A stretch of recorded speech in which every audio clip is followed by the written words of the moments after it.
It starts with a teenage summer camp, where a young Adam and Emma awkwardly cross paths. They barely know each other, yet there's a strange spark between them to teens who feel out of place in the world, but recognize something familiar in one another. The years pass, and their paths keep randomly crossing, at a college frat party, at a funeral, even in random moments of chaos. But life keeps them apart. Different cities, different relationships, different distractions. Now in their late 20s, Adam works as a production assistant on a terrible TV show one his father, a former famous actor, used to star in. His life feels like a joke. His father's now dating Adam's ex-girlfriend, which sends him into a self-destructive spiral. Emma, meanwhile, is a no-nonsense doctor who's all about keeping things casual. She's focused, brilliant, and allergic to emotional attachment. Her time is spent working 80-hour shifts at the hospital, not falling in love. One night, after a drunken bender and a series of awkward texts, Adam wakes up half-naked in an unfamiliar apartment. Turns out it's Emma's place. She and her roommates took him in after he showed up at their door at 2 a.m. completely hammered and offering cupcakes in exchange for a hug. It's weird but not unwelcome. The next morning, something happens. Something inevitable. Adam and Emma sleep together. It's casual, natural, no expectations. But instead of running from it, they both decide to lean into it with rules. No cuddling, no jealousy, no falling in love. Just sex, whenever they want, with none of the emotional mess that comes with a relationship. At first, it works, it really works. Their chemistry is undeniable. They meet in parking lots, stairwells, hotel rooms. It's spontaneous, passionate, and oddly perfect. They keep things light, they joke, they text each other code words. Emma's walls are firmly up, and Adam plays along, happy to be close to her in any way. But cracks start to show. Adam begins to want more. He brings her a mix CD, he holds her hand, he looks at her like she's more than just a hookup. Emma recoils, she reminds him of the rules. But he's already breaking them emotionally. He wants to take her out on dates. He wants to cook for her, he wants to be let in. Meanwhile, Emma keeps pushing him away. She's terrified of losing control. Love, for her, means vulnerability, and she's seen too much heartbreak to let that happen.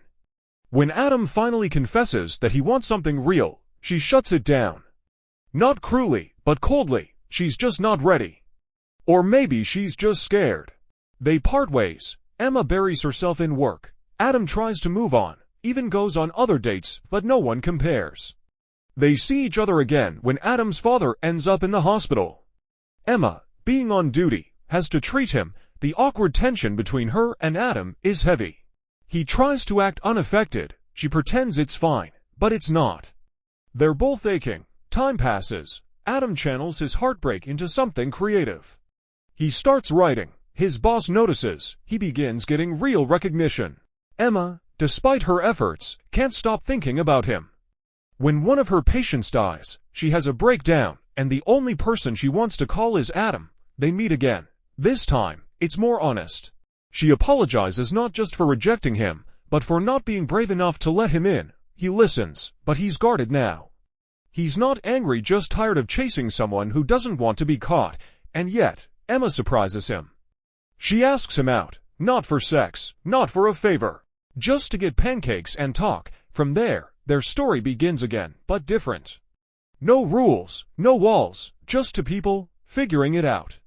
Emma opens up. She shows up to his events. She brings him food at work. She even lets him into her home and her routines. For the first time, she's not keeping love at arm's length. Dylan realizes that Jamie isn't just another name in his contact list. She's his best friend, his safe place. The only person who challenged him and comforted him at the same time. And Jamie, she feels it too. That maybe she's been looking for love in all the wrong places when it's been right in front of her the whole time. The movie builds to a grand gesture. A rom-com moment Dylan would have made fun of, until now, because love. It doesn't follow the rules, it breaks them. And when Dylan arranges a flash mob in Grand Central Station, it's cheesy, over the top, totally uncharacteristic, but it's real. Because for the first time, he's not scared to feel, he chooses her. Not just for the laughs, or the sex, or the convenience, but for the connection. Jamie doesn't run, she stays. They finally drop the labels and lean into what they really are, to people who belong together. Friends with Benefits asks, can you sleep with someone, laugh with them, live with them, and still pretend it's just a thing? No, because the heart doesn't care what you signed up for. It makes its own decisions, and in the end, love doesn't show up with a contract. It shows up when you stop running and start being honest. Not just friends, not with benefits, but something deeper, something real.